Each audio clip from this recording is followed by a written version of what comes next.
नमस्कार बंधुगण, आपण मानंकु आम यूट्यूब चैनल रे स्वागत। बंधु माने जदि आपण निज जीवन रे किछि नुआ कथा शिखिबा पई चाहुथांती तेबे एबे ही आम चैनल को सब्सक्राइब करि नियंतु ओ पाखरे थिबा बेल आइकन को मध्य क्लिक करि नियंतु। तेबे बंधु माने आसंतु जानिबा आजिरो किछि बड़ ओ गुरुत्वपूर्ण अनुचिंता विषय रे। बंधु माने मने रखंतु, मनुष्य जीवन रे घटिबाकु थिबा भल ओ मंदर घटना विषय रे आम प्रकृति रु किछि संकेत प्राप्त होई थाए। तेबे आसंतु जानिबा आम शास्त्र अनुसारे सेही परि किछि संकेत विषय रे। मने रखंतु, जदि घरर बाम पटरे गध राब दिए तेबे एहा आपणको घर पई बहुत शुभ साब्यस्त होइथाए एवं आपणको व्यवसाय रे लाभवान हेबार संकेत प्राप्ति होइथाए। मने रखंतु, जदि घरर आखपाखरे कोइली राब दिए तेबे एहा बहुत मंगलकारी होइथाए एवं घरर मुख्य लोकंकर भाग्य उदय हेबार संकेत प्राप्ति होइथाए। मने रखंतु, जदि कौनसी दिन गाई आपणको घर सामने राब दिए तेबे आपणको पई बहुत मंगलकारी होइथाए एवं आपणको सुख और सौभाग्य प्राप्त हेबार संकेत प्रदान करिथाए। मने रखंतु, जदि घरर मुख्य द्वार रे बारंबार झिटिपिटी बुलिबार देखंती तेबे आपणको पई बहुत अशुभ होइथाए एवं किछि वाद विवाद देखा देबार संकेत प्रदान करिथाए। मने रखंतु, जदि घरर मुख्य द्वार बाटे कौनसी साप घर भीतर को प्रवेश करे तेबे एहा आपणको गृह पई बहुत अशुभ होइथाए एवं घरे कौनसी अमंगल घटना घटिबार संकेत प्राप्त होइथाए। मने रखंतु, जदि कौनसी कार्य रे बाहर को जिबा समय रे रास्ता रे साधु किंबा सन्यासी देखंती तेबे आपणको पई बहुत शुभ होइथाए एवं सेही कार्य रे आपणको शुभ फल प्राप्ति हेबार संकेत प्राप्त होइथाए। मने रखंतु, जदि आपण घरु कौनसी कार्य रे बाहर को जिबा समय रे अचानक वर्षा हुए एवं आपण ओदा ही जाती तेबे आपणको सेही कार्य रे शुभ फल प्राप्ति हेबार संकेत प्राप्त होइथाए।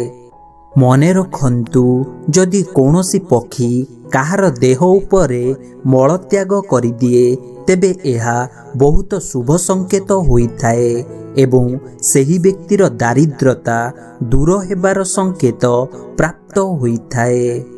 मने रखंतु, घरे जदि बिलेई कଳି करंती तेबे एहा आपणको घर पई बहुत अशुभ होइथाए एवं एहा आगामी दिन रे आपणको घरे किछि अप्रिय घटना घटिबार संकेत प्रदान करिथाए।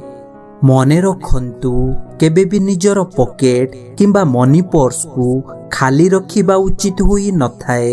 एणु सर्वदा किछि खुचुरा पैसा पाखरे रखिबा उचित होइथाए, नचेत एहा आपणको पई अशुभ हेबा सहित अमंगलकारी होइथाए। मने रखंतु, जदि घरु कौनसी कार्य रे बाहर को जिबा समय रे जदि आपण छिंकी दियंती तेबे एहा बहुत अशुभ होइथाए। एणु किछि समय अटकी रही तापरे जीवा द्वारा आपणको पई मंगल होइथाए, किंतु जदि आपणको सहयात्री छिंकी दियंती तेबे एहा आपणको पई बहुत शुभ साब्यस्त होइथाए। मने रखंतु, रोषेई घरे व्यवहार हेउथिबा छुरी कईची एवं अन्यान्य धार थिबा वस्तु को केबे भी छकी पकाई रखिबा उचित होई नथाए, नचेत एहा आपणको पई बहुत अशुभ हेबा सहित घरे कलह देखा देबार संभावना रहिथाए। मने रखंतु, घरे जदि आईना किंबा कौनसी काच जिनिस कौनसी कारणरू भांगी जाए ତେବେ ଏହା ବହୁତ ଅଶୁଭ ହୋଇଥାଏ ଏବଂ ଘରେ କେବେ ବି ଭାଙ୍ଗି ଯାଇଥିବା କାଚ ଜିନିଷକୁ ରଖିବା ଉଚିତ ହୋଇନଥାଏ, ନଚେତ୍ ଏହା ଆପଣଙ୍କ ଗୃହ ପାଇଁ ବହୁତ ଅଶୁଭ ଏବଂ ଅମଙ୍ଗଳକାରୀ ହୋଇଥାଏ। ମନେ ରଖନ୍ତୁ, ଘରେ ଲୁହା ଜିନିଷ ରଖିବା ଘର ପାଇଁ ବହୁତ ଶୁଭ ହୋଇଥାଏ, କିନ୍ତୁ କଳଙ୍କି ଲାଗିଥିବା ଲୁହା ଜିନିଷ ଘରେ ରଖିବା ଅନୁଚିତ ହୋଇଥାଏ, ନଚେତ୍ ଏହା ଗୃହ ପାଇଁ ବହୁତ ଅଶୁଭ ହୋଇଥାଏ। ମନେ ରଖନ୍ତୁ, ସକାଳୁ ଉଠିବା ପରେ କେବେ ବି ଖାଲି ବାଲ୍ଟି ଦେଖିବା ଉଚିତ ହୋଇନଥାଏ, ନଚେତ୍ ଏହା ଆପଣଙ୍କ ପାଇଁ ଅଶୁଭ ହୋଇଥାଏ ଏବଂ ଆପଣଙ୍କର ଦିନ ତମାମ କାର୍ଯ୍ୟରେ ଅନେକ ଗୁଡ଼ିଏ ବାଧାବିଘ୍ନ ଆସିବାର ସମ୍ଭାବନା ରହିଥାଏ।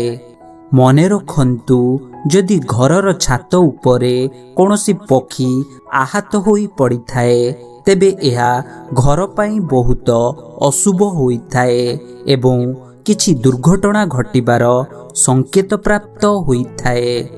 ମନେ ରଖନ୍ତୁ, ଯେଉଁ ଘରେ କଳା ମୂଷାଙ୍କ ସଂଖ୍ୟା ବଢ଼ି ଯାଇଥାଏ, ତେବେ ଏହା ଘର ପାଇଁ ବହୁତ ଅଶୁଭ ହୋଇଥାଏ ଏବଂ ଘରେ ଅଚାନକ କୌଣସି ସଦସ୍ୟ ରୋଗାଗ୍ରସ୍ତ ହେବାର ସୂଚନା ପ୍ରାପ୍ତ ହୋଇଥାଏ।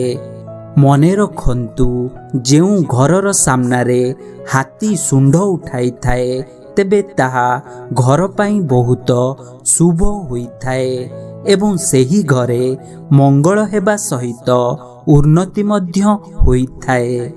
ମନେ ରଖନ୍ତୁ, ଯଦି ଘରେ ଚୁଚୁନ୍ଦ୍ରା ବୁଲୁଥିବାର ଦେଖନ୍ତି, ତେବେ ଏହା ଘର ପାଇଁ ବହୁତ ଶୁଭ ହୋଇଥାଏ ଏବଂ ଆଗାମୀ ଦିନରେ ଘରେ ଧନବୃଦ୍ଧି ହେବାର ସଂକେତ ପ୍ରାପ୍ତ ହୋଇଥାଏ। ମନେ ରଖନ୍ତୁ, ଘରେ ଯଦି ହଳଦିଆ ବିଛା ବାହାରୁଥାଏ, ତେବେ ଏହା ବହୁତ ଶୁଭ ହୋଇଥାଏ ଏବଂ ଆଗାମୀ ଦିନରେ ଆପଣଙ୍କୁ ସୁଖ ସୌଭାଗ୍ୟ ପ୍ରାପ୍ତ ହେବାର ସଂକେତ ମିଳିଥାଏ। ଏଣୁ କେବେ ବି ବିଛାକୁ ମାରନ୍ତୁ ନାହିଁ। ମନେ ରଖନ୍ତୁ, ଯଦି ଘରେ କଳା ପିମ୍ପୁଡ଼ି ସମୂହ ଦେଖାଯାଆନ୍ତି, ତେବେ ଏହା ଗୃହ ପାଇଁ ବହୁତ ଶୁଭ ସଂକେତ ହୋଇଥାଏ, ଯାହା ଘରେ ଐଶ୍ୱର୍ଯ୍ୟ ବୃଦ୍ଧି ହେବା ସହିତ ପରିବାର ଲୋକଙ୍କ ଭିତରେ ମତଭେଦ ଦୂର ହୋଇଥାଏ। ମନେ ରଖନ୍ତୁ, ଯଦି ଆପଣ କୌଣସି କାର୍ଯ୍ୟରେ ବାହାରକୁ ଯିବା ସମୟରେ ବାମ ପଟରେ ମାଙ୍କଡ଼ ଦେଖନ୍ତି, ତେବେ ଏହା ବହୁତ ଶୁଭ ହୋଇଥାଏ ଏବଂ ଆପଣଙ୍କୁ ସେହି କାର୍ଯ୍ୟରେ ସଫଳତା ପ୍ରାପ୍ତ ହୋଇଥାଏ। ମନେ ରଖନ୍ତୁ, ଯଦି ଆପଣ ରାସ୍ତାରେ ଯିବା ସମୟରେ ରାସ୍ତା ଉପରେ ଝିଟିପିଟି ପଡ଼ିଥିବାର ଦେଖନ୍ତି, ତେବେ ଏହା ବହୁତ ଅଶୁଭ ସଂକେତ ଏବଂ ମନେ ରଖନ୍ତୁ, ଯଦି ଆପଣ ରାସ୍ତାରେ ସମ୍ଭୋଗରତ କୁକୁର ଦେଖୁଛନ୍ତି, ତେବେ ଏହା ମଧ୍ୟ ବହୁତ ଅଶୁଭ ହୋଇଥାଏ ଏବଂ ଆପଣଙ୍କୁ କାର୍ଯ୍ୟରେ ବିଭିନ୍ନ ବାଧାବିଘ୍ନ ଆସିବାର ସଂକେତ ପ୍ରଦାନ କରିଥାଏ। ମନେ ରଖନ୍ତୁ, ରାସ୍ତାରେ ଯିବା ସମୟରେ ଯଦି ନେଉଳ ଦେଖନ୍ତି, ତେବେ ଏହା ବହୁତ ଶୁଭ ହୋଇଥାଏ ଏବଂ ଯଦି ନେଉଳ ଠିଆ ହୋଇଥିବା ସ୍ଥାନର ମାଟି ଆଣି ଘରେ ରଖୁଛନ୍ତି, ତେବେ ଆପଣଙ୍କୁ ବିଭିନ୍ନ ସମସ୍ୟାରୁ ମଧ୍ୟ ମୁକ୍ତି ମିଳିଥାଏ। ମନେ ରଖନ୍ତୁ, ଯଦି ଆପଣ କାର୍ଯ୍ୟରେ ଯିବା ସମୟରେ ବାଛୁରୀ ଗାଈଠାରୁ କ୍ଷୀର ପିଉଥିବାର ଦେଖନ୍ତି, ତେବେ ଏହା ମଧ୍ୟ ବହୁତ ଶୁଭ ହୋଇଥାଏ ଏବଂ ଆପଣଙ୍କୁ ସେହି କାର୍ଯ୍ୟରେ ସଫଳତା ପ୍ରାପ୍ତ ହୋଇଥାଏ। ମନେ ରଖନ୍ତୁ, ଘରୁ ବାହାରକୁ ଯିବା ସମୟରେ କିମ୍ବା ନୂତନ କାର୍ଯ୍ୟ ଆରମ୍ଭ କରିବା ସମୟରେ ଯଦି ମଇଁଷି ଦେଖନ୍ତି, ତେବେ ଏହା ଶୁଭ ହେବାର ସଂକେତ ପ୍ରାପ୍ତ ହୋଇଥାଏ। ମନେ ରଖନ୍ତୁ, ଯଦି କୌଣସି ସ୍ଥାନକୁ ଯିବା ସମୟରେ କିମ୍ବା ନୂତନ କାର୍ଯ୍ୟ ଆରମ୍ଭ କରିବା ସମୟରେ ମୟୂରର ରାବ ଶୁଣାଯାଏ, ତେବେ ଏହା ମଧ୍ୟ ବହୁତ ଶୁଭ ହୋଇଥାଏ। ସେହି କାର୍ଯ୍ୟରେ ଆପଣଙ୍କୁ ସଫଳତା ପ୍ରାପ୍ତ ହୋଇଥାଏ। ତେବେ ବନ୍ଧୁମାନେ, ଏହା ଥିଲା ଆଜିର କିଛି ବଡ଼ ଓ ଗୁରୁତ୍ୱପୂର୍ଣ୍ଣ ଅନୁଚିନ୍ତା ବିଷୟରେ, ଯାହାକୁ ଯଦି ଆପଣମାନେ ପାଳନ କରନ୍ତି, ତେବେ ଆପଣଙ୍କର ଓ ଆପଣଙ୍କ ପରିବାରର ମଙ୍ଗଳ ହେବ।